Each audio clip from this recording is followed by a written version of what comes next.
The Hague/Beirut, Reuters, a UN security team came under fire in Syria while doing reconnaissance for inspectors to visit sites of a suspected chemical weapons attack, and officials said it was no longer clear when the inspectors would be able to go in.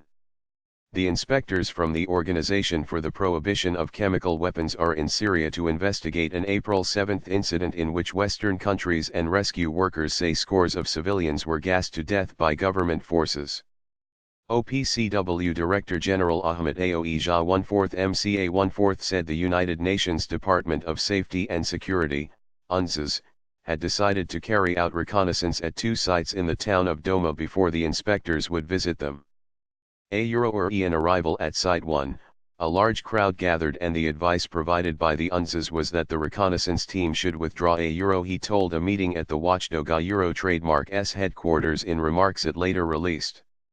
At Site 2, the team came under small arms fire and an explosive was detonated. The reconnaissance team returned to Damascus. The United States, Britain, and France fired missiles at Syrian targets on Saturday in retaliation for the suspected chemical use. They say the arrival of the inspectors is being held up by Syrian authorities who now control the area, and that evidence of the chemical attack may be being destroyed.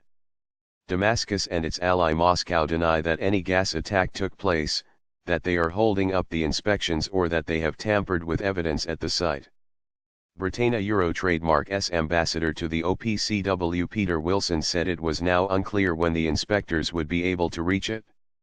The rebel group based in Doma announced its surrender hours after the suspected chemical attack, and the last rebels left a week later, hours after the Western retaliation strikes.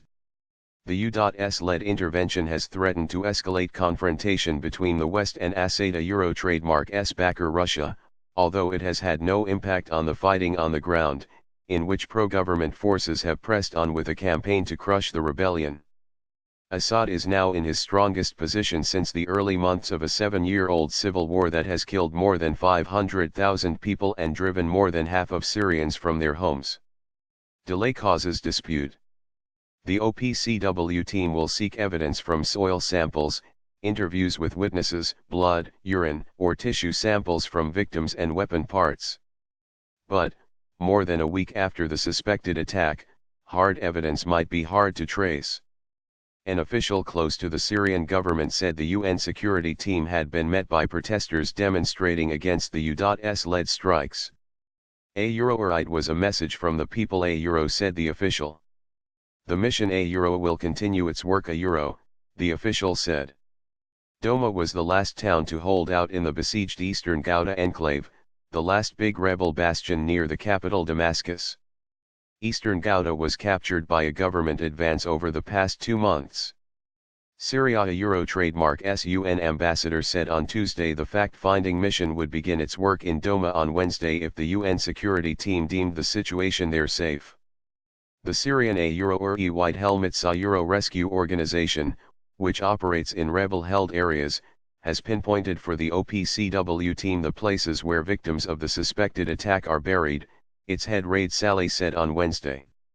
Doma hospital workers who stayed in the town after the army recaptured it have said that none of the people injured on the night of the attack were exposed to chemical weapons.